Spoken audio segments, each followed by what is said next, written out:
جی students, ہم تاریخ قرآن پڑھ رہے ہیں۔ مراحل میں آپ کو بتا چکی ہوں، کس ذریعے سے نازل ہوا یہ بتا چکی ہوں۔ آپ دیکھتے ہیں کہ ہم تک جو کتابی شکل میں ہے یہ کس طرح سے محفوظ کیا گیا اور ہمارے پاس آیا۔ تو جمع و تدوین قرآن کا ٹاپک ہے۔ جمع قرآن کا مفہوم دو معنی ہیں اس کے۔ جمع کے ایک معنی ہے قرآن کو حفظ کرنا اور سینہ میں جگہ دینا، جیسے کہ اللہ تعالیٰ نے ارشاد فرمایا کہ قرآن کو آپ کے سینے میں محفوظ کرنا اور پڑھانا ہمارا ذمہ ہے، اس لیے حفاظ قرآن کو جمع القرآن بھی کہتے ہیں۔ جمع کے دوسرے معنی ہے قرآن کو لکھنا کتابی شکل میں۔ قرآن کریم کی صورتوں اور آیات کو بالترتیب مختلف صحیفوں میں لکھ کر ان کو کتابی صورت میں ایک جگہ جمع کرنا، ٹھیک ہے، یہ بھی جمع کے مفہوم میں آتا ہے۔ عہد نبوی صلی اللہ علیہ وسلم میں حفاظت قرآن کس طرح سے ہوئی، قرآن کو کس طرح محفوظ کیا گیا، اکٹھا کیا گیا۔ حضور صلی اللہ علیہ وسلم خود بذات خود سید الحفاظ تھے۔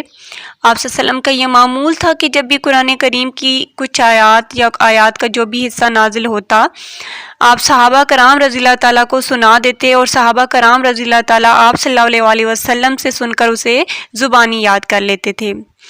عہد رسالت میں بہت سے صحابہ ایسے تھے جنہوں نے قرآن پاک کو زبانی یاد کیا ہوا تھا۔ جب بھی کوئی آیت نازل ہوتی تو آپ فوراً اسے لکھوانے کا بندوبست کرتے، اور اس کام کے لیے آپ نے کاتب وحی مقرر کیے ہوئے تھے جو کہ وحی کو لکھتے تھے۔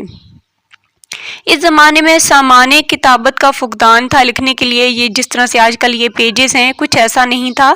کھجور کے چوڑے پتے، شانی کی ہڈی، ہرن کی جھلی وغیرہ استعمال ہوتی تھی جن پر وحی لکھی جاتی تھی۔ جو چیزیں مل جاتی ہیں اس پر نازل شدہ آیات لکھ لی جاتی تھیں۔ پھر آپ اس تحریر کو مسلمانوں میں پھیلاتے اور وہ اسے نقل کر کے اپنے پاس رکھ لیتے، اور صحابہ کرام قیمتی سے قیمتی چیز سے بھی زیادہ ان جو وحی جس پر لکھی جاتی تھی، جن چیزوں پر، ان چیزوں کا خیال رکھتے تھے۔ جب آپ صلی اللہ علیہ وسلم نے مدینہ منورہ ہجرت فرمائی تو مسجد نبوی میں ایک صندوق رکھوا دیا جس میں قرآن کا ہر نیا نازل شدہ حصہ لکھوا کر رکھ دیا جاتا تھا، اور تمام مسلمان اس سے اپنے لیے نقل کرتے رہتے تھے۔ اس طرح آپ کی وفات تک قرآن کا کوئی ایسا حصہ نہیں تھا جو تحریری صورت میں مسلمانوں کے پاس موجود نہ ہو۔ البتہ یہ ایک کتاب کی صورت میں مرتب نہ تھا بلکہ اس کے اجزاء تھے۔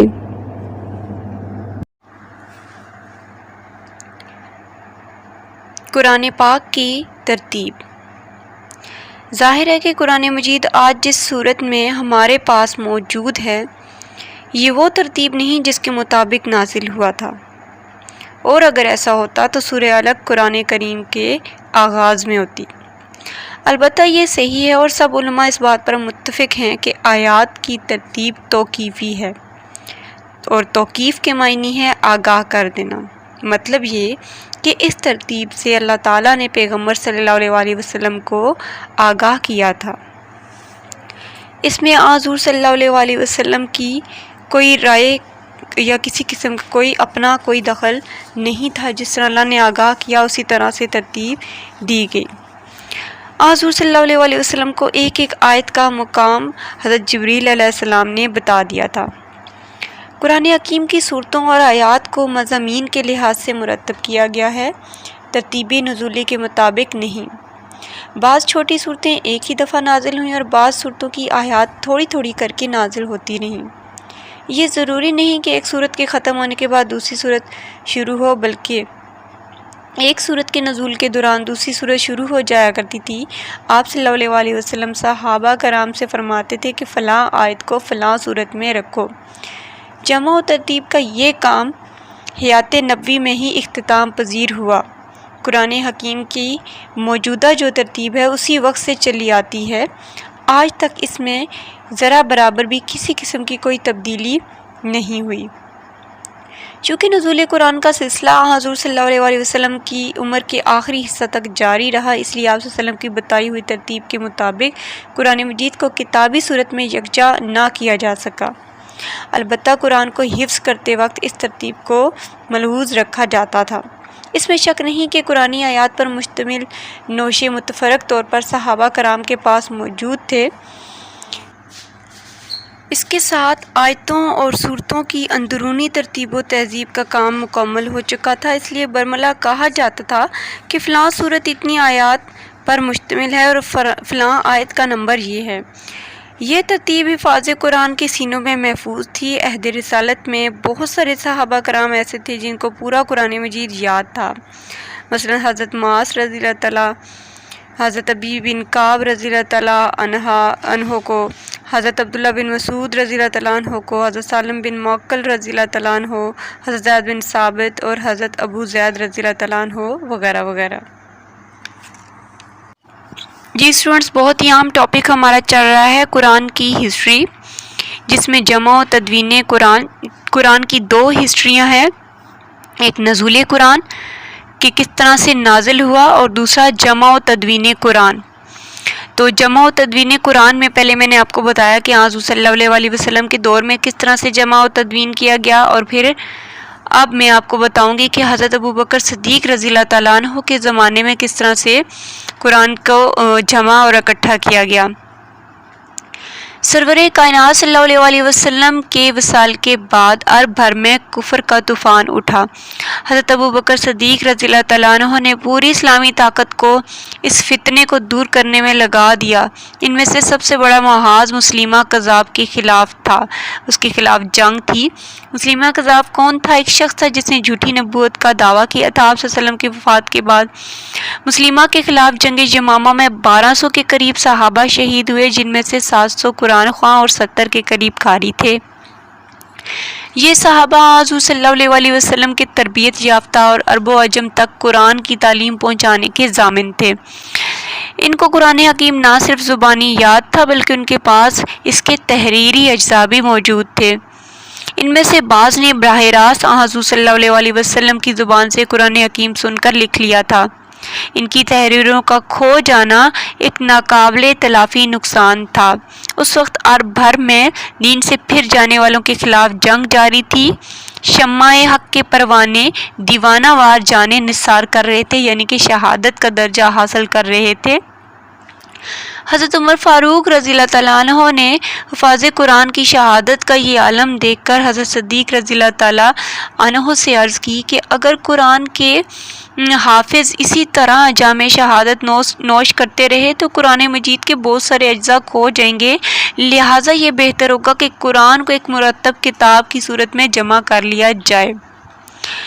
حضرت ابوبکر رضی اللہ تعالیٰ عنہ نے پہلے انکار کیا، مگر فاروق اعظم رضی اللہ تعالیٰ عنہ کے اصرار سے اس پر رضامند ہو گئے۔ حضرت ابوبکر صدیق رضی اللہ تعالیٰ عنہ نے زید بن ثابت کو اس کام پر مامور کیا۔ حضرت زید رضی اللہ تعالیٰ عنہ عہد رسالت میں کاتب وحی رہ چکے تھے۔ حضور صلی اللہ علیہ وسلم نے جب آخری مرتبہ حضرت جبریل علیہ السلام کے ساتھ قرآن کا اعادہ کیا تو حضرت زید بن ثابت رضی اللہ تعالیٰ عنہ اس وقت موجود تھے۔ اس قدر ذہین تھے کہ حضور صلی اللہ علیہ وسلم کے حکم پر صرف 2 ہفتوں میں عبرانی زبان سیکھ لی تھی۔ جب حضور صلی اللہ علیہ وسلم مدینہ تشریف لائے تو اس وقت حضرت زید صرف 11 برس کے تھے۔ قوت حافظہ کا یہ عالم تھا کہ 17 صورتیں یاد کر چکے تھے۔ حضرت زید رضی اللہ تعالیٰ عنہ کو اس بہت بڑے فریضہ کی بجاوری میں تھوڑا سا تعامل ہوا، مگر حکم صدیق و فاروق کے سامنے گردن جھکا دی۔ حضرت ابوبکر رضی اللہ تعالیٰ عنہ کے حکم سے زید رضی اللہ تعالیٰ عنہ کے پاس وہ تمام تراشے لائے گئے، نسخے لائے گئے جو حضور صلی اللہ علیہ وسلم نے خاص اہتمام سے لکھوائے تھے۔ اس طرح دیگر صحابہ کے پاس قرآن کے جو مسودات تھے وہ سب اکٹھے کر لیے گئے۔ حضرت زید رضی اللہ تعالیٰ عنہ کا طریقہ کار یہ تھا کہ کسی آیت کو لکھنے سے پہلے ان تحریری مجموعوں میں سے ایک تلاش کرتے، پھر حفاظ قرآن کی یادداشت سے مقابلہ کر لیتے تھے، یعنی کہ ٹیلی کرتے تھے، میچ کرواتے تھے کہ یہ ٹھیک ہے۔ صرف حافظہ یا صرف تحریر پر اعتماد نہیں کرتے تھے بلکہ دونوں کی تصدیق ضروری تھی۔ عام طور پر بیان کیا گیا ہے کہ جس صحابی نے رسول اللہ صلی اللہ علیہ وسلم سے براہ راست سن کر قرآن حکیم کا کچھ حصہ لکھا اور رکھا ہوا تھا، اسے پیش کیا گیا۔ لوگوں کے سامنے چمڑے کے ٹکڑوں اور لکڑی اور پتھر وغیرہ کی تختیوں پر جو آیات تھیں اٹھا لائے۔ حضرت زید رضی اللہ تعالیٰ عنہ نے کمال احتیاط کے ساتھ قرآن کریم کا جو نسخہ اختیار کیا وہ ترتیب و تہذیب بلکہ ہر لحاظ سے وہی قرآن تھا جو حضور صلی اللہ علیہ وسلم پر نازل ہوا تھا۔ یہ نسخہ الگ الگ صحیفوں میں تھا، اسے صحف کے نام سے یاد کیا جاتا ہے۔ اس طرح زید بن ثابت رضی اللہ تعالیٰ عنہ کے تحریر کردہ صحف پہلے حضرت ابوبکر رضی اللہ تعالیٰ عنہ کی تحویل میں رہا، پھر ان کے جانشین حضرت عمر رضی اللہ تعالیٰ عنہ کی حفاظت میں آئے، پھر ان کے بعد یہ نسخہ ان کی صاحبزادی حضرت حفصہ رضی اللہ تعالیٰ عنہ کے پاس گیا۔ امام ابن حزم رحمۃ اللہ علیہ کا بیان ہے کہ فاروق اعظم رضی اللہ تعالیٰ عنہ کی وفات کے بعد دیار مصر و شام اور عراق و یمن میں قرآن مجید کے 1,00,000 نسخے موجود تھے۔ حضرت عثمان رضی اللہ تعالیٰ عنہ کے زمانے میں جمع و تدوین قرآن، جس طرح ہر زبان میں علاقائی اختلاف سے کسی حد تک لب و لہجہ میں فرق آ جاتا ہے، اسی طرح عرب قبائل کا تلفظ بھی یکساں نہ تھا۔ مثلاً بعض قبیلے علامت مضارع کو مفتوح کی بجائے مکسور پڑھتے تھے، یعنی یا لم کو یہ لم، یعنی زبر کی بجائے زیر پڑھ دیتے تھے، اور رسم الخط میں بڑا فرق بھی پایا جاتا تھا۔